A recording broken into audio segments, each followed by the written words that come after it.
Welcome to Real Deal. I'm Tara, And I'm Giselle. and this is the Murder on the Dance Floor episode, aka Saltburn. Saltburn. Wow, so much to unpack here. Jesus. Okay, so Saltburn, 2023 film directed by Emerald Fennell. You guys might be familiar with Promising Young Woman. That's her other movie. Won an Oscar, by the way. When did you watch Saltburn?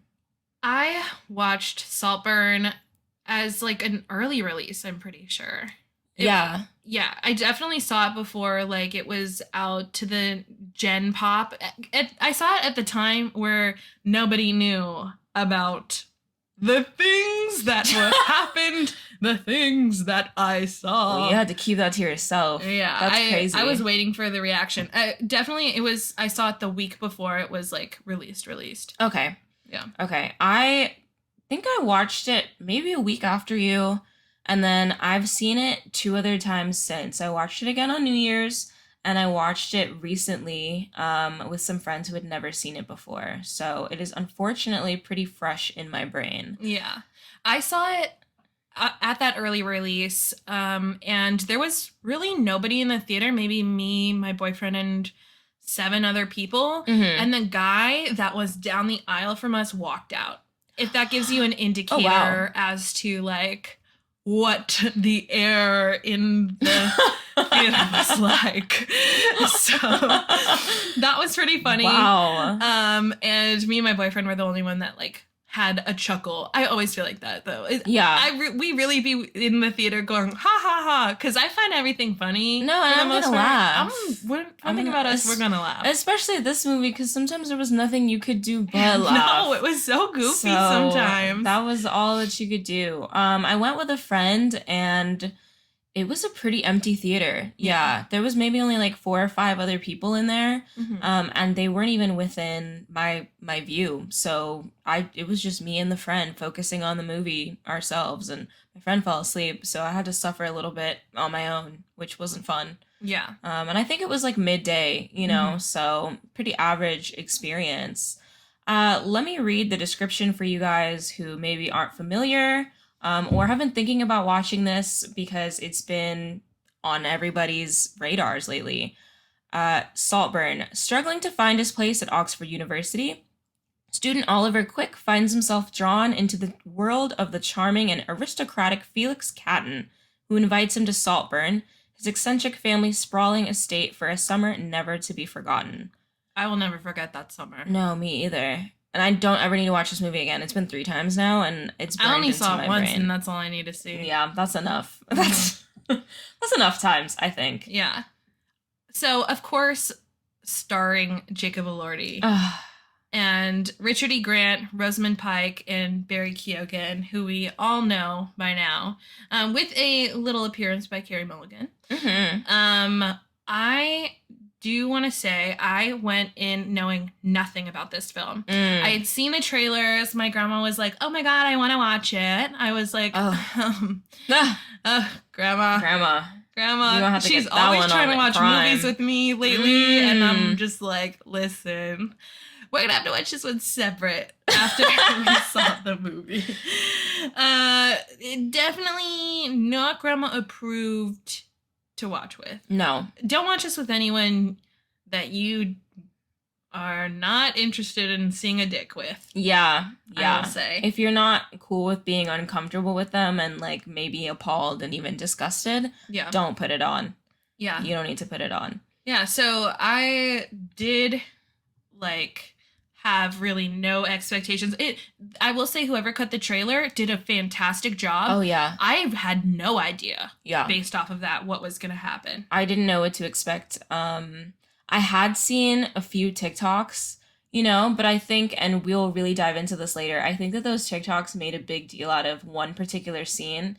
And this movie is a kamikaze. There's a lot to be afraid of, It's really more than just that. So I definitely went into it thinking, okay, like I might be like a little shocked, I guess. But let it be known that Giselle and I watch a lot of movies. We do. There's a lot that we watch, so it really does take a lot for me to feel like shocked or, kind of disgusted or like, whoa, that was crazy. That was edgy. Yeah. I honestly don't even think that I was like shocked. I was just No. like, little gremlin cackling in my seat. I was definitely like uncomfortable, and I just found humor as a way to cope with that. Yeah. I was surprised though at some of the choices that Fennel made during the movie for sure. Yeah. Okay, so we're gonna dive into spoiler territory, so this is your warning. Although honestly, I'm not sure how you made it this long without seeing something about what goes down in this movie. Yeah. If you I'm are, sure you're a have. Marine. Like you're crazy for that. Yeah. You're but Amish. Like, even then, I feel like if you heard about the bathtub scene, baby, that was nothing. no, that was really nothing. I'm not sure Nothing. why that was the scene that everybody chose Everyone to latch onto. Latched onto it for real. Was that a marketing ploy? I feel like they Yeah. messaged people and they were like, hey, make a big deal out of this one, so when you get to the other 1,000, you don't think they're crazy. Nobody knows what to expect. Yeah, I agree. Really, where we'll start is my Letterboxd review. I Mm. gave it actually a 3.5. And Wow. my review said, Jacob Elordi, you will always be famous. He really will be.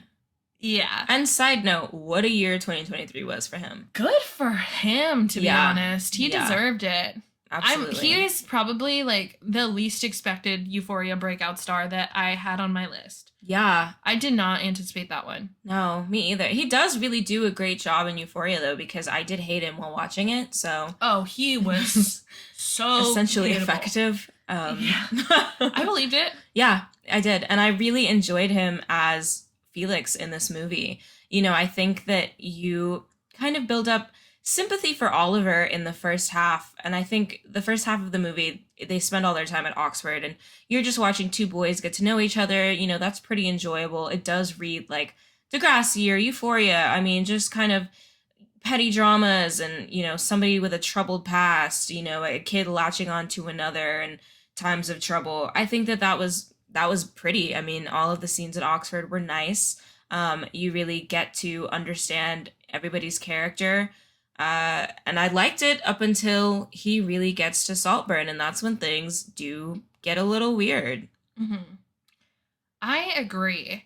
I felt like it wasn't a slow burn when they were at Oxford, but it did kind of feel like Jacob Elordi might have had something for him. Yeah, there was a lot of underlying tension. Yeah, a lot of underlying tension, and you know, maybe old boy Oliver wasn't so wrong. No. I'm just kidding.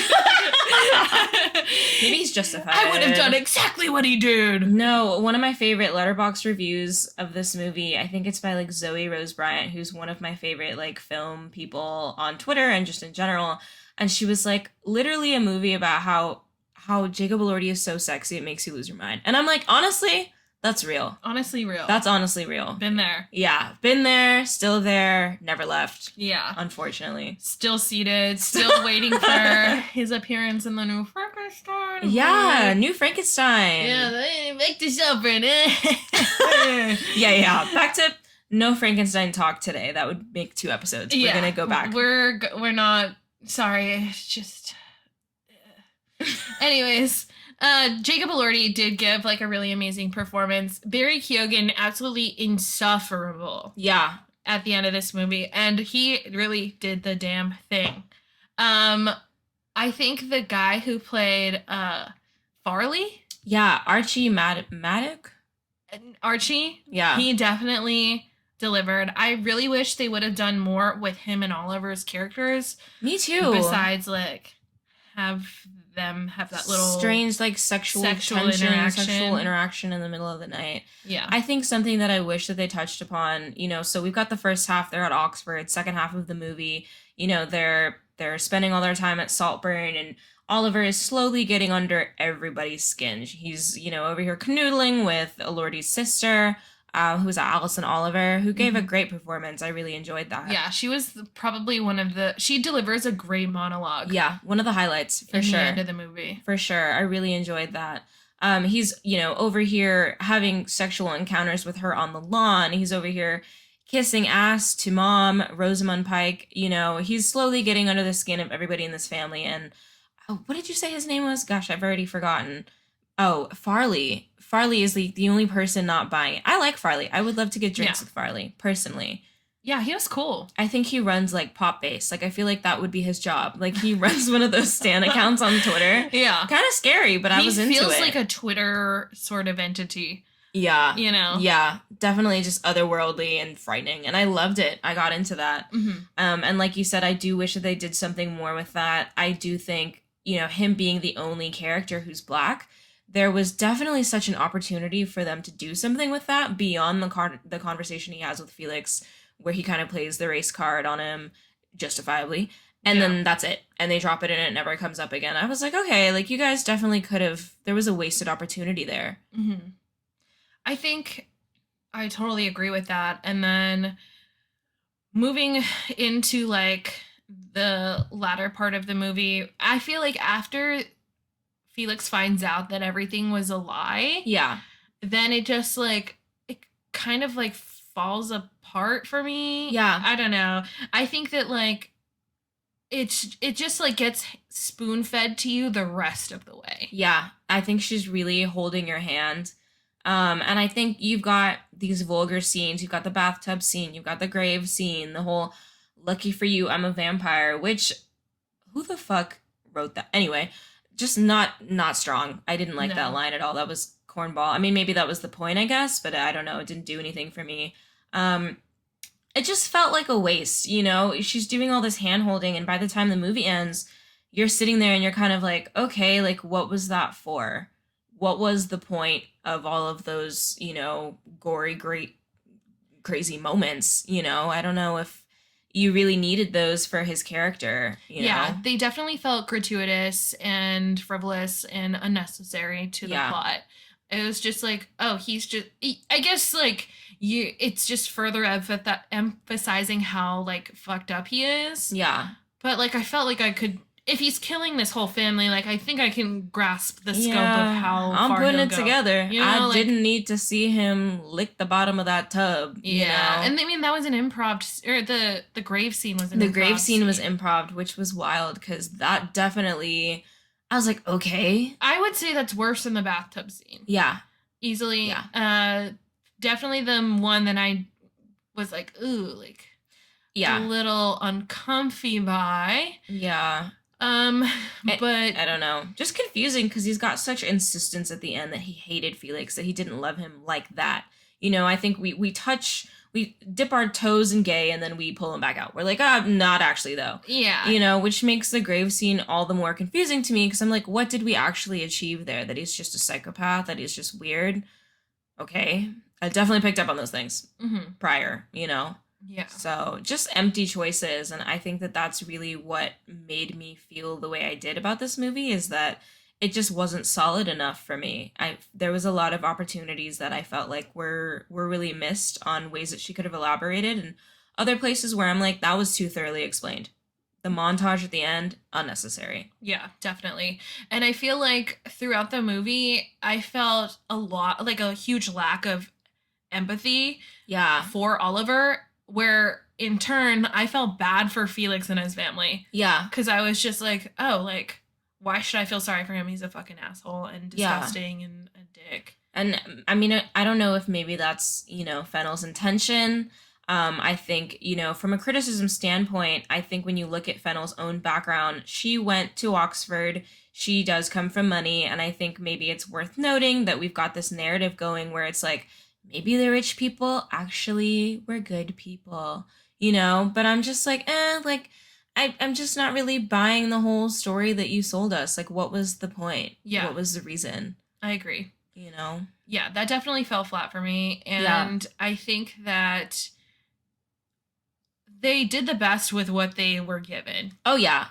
If we want to move to stuff that we enjoyed, I definitely enjoyed the hell out of those performances. You know? The performances I enjoyed. The production, ooh, amazing. The house, the lighting, the party, the birthday scene for Oliver. Yeah. That whole like chunk of time was just like so pretty. Yeah, it was. It was really gorgeous. Yeah. And so much of the movie is really pretty and it draws you in. Mm-hmm.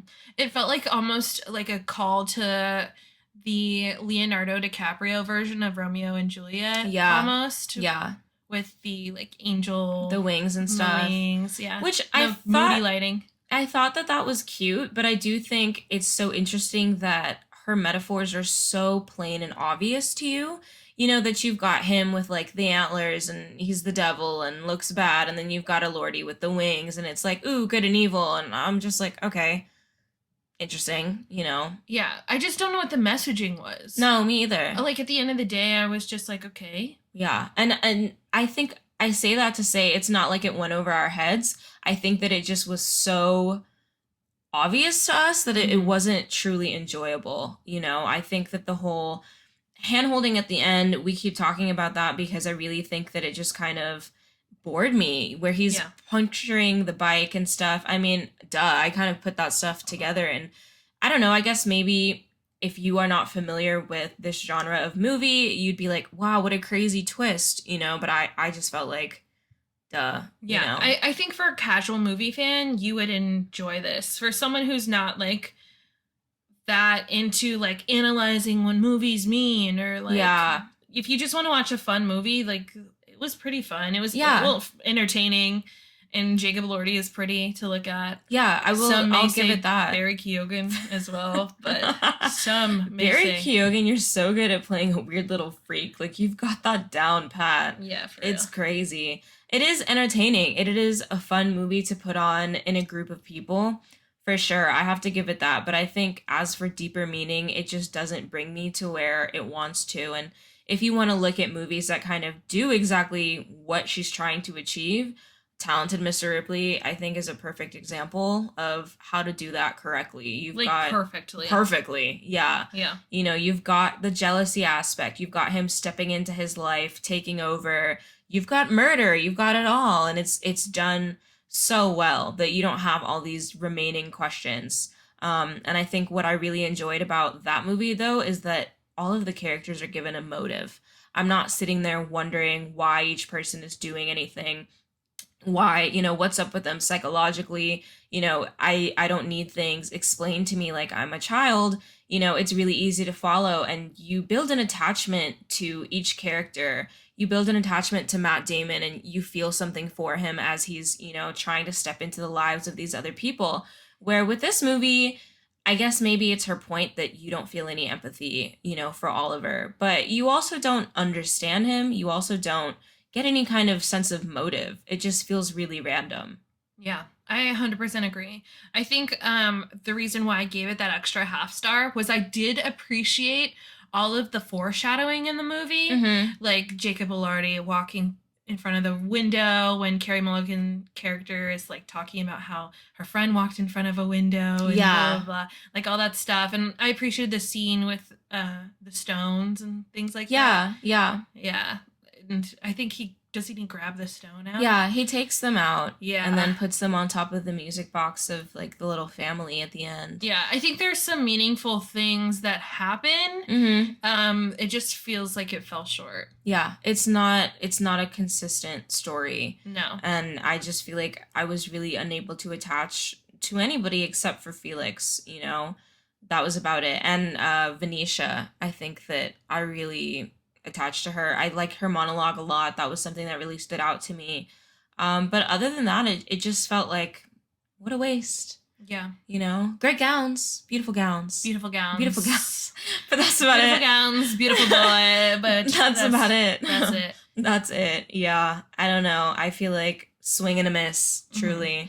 And I think being able to see like the aftershock of like the internet's uh, sort of like reaction to what the movie was Yeah. is interesting too. Yeah. It definitely put perspective into like how really shocking some of the parts of this movie were, Yeah. and surprised people were at the ending. So I guess it did its job. It got a 3.5 on Letterboxd, which I also gave it. So Yeah. it seems like I'm right in line with where the general consensus is. I will say I gave it a 2.5, but I think after 3 rewatches, I think I can boost it to a 3 because it is entertaining, you know? Like Yeah. you're not bored. Mhm. I will say that. You're at least not bored. It's not a bad looking movie. It's just when you dive in there and you look at the substance, it's definitely lacking. I will say this is the movie that I've talked about the most since I watched it. Yes. Absolutely. And you know what? I got to give it its flowers for that. Yeah. You know, it definitely had me talking. Yeah, it's remained a point of conversation, and I think film Twitter has not been able to shut up about this movie. So that's something too. It's definitely on all of our minds. Yeah. So I don't know. I enjoyed the score too. Yeah, let's talk about the soundtrack and the score. Beautiful score, amazing soundtrack. Murder on the Dance Floor. Wow. Truly gave us a UK gem we did not even know about. No, best needle drop of 2023. I gotta say. That was whoever managed music for this movie. You're great. I'm gonna ignore that one of your choices actually came out. I think it is like before or after this movie actually took place. I'm gonna close my eyes and pretend like I don't know that. And I'm also gonna pretend like even though this movie was set in 2006, Superbad didn't come out until I think like way later. Yeah. So we'll just pretend that I didn't know that. It's fine. You know, it's totally fine. Yeah. Because Murder on the Dance Floor makes up for that. It really does. And we did start a playlist called Real Deal, which we'll link in our bio for you to take a listen to. And it features Murder on the Dance Floor as our first song. Yeah, we're going to continue to add to that, put some songs that, we think of while we're watching these movies. So go ahead and check that out. And in the meantime, check out our other episodes. And thank you so much for listening today. Yep. Thank you. Don't murder anybody on your dance floor, please. Please. Bye. Bye.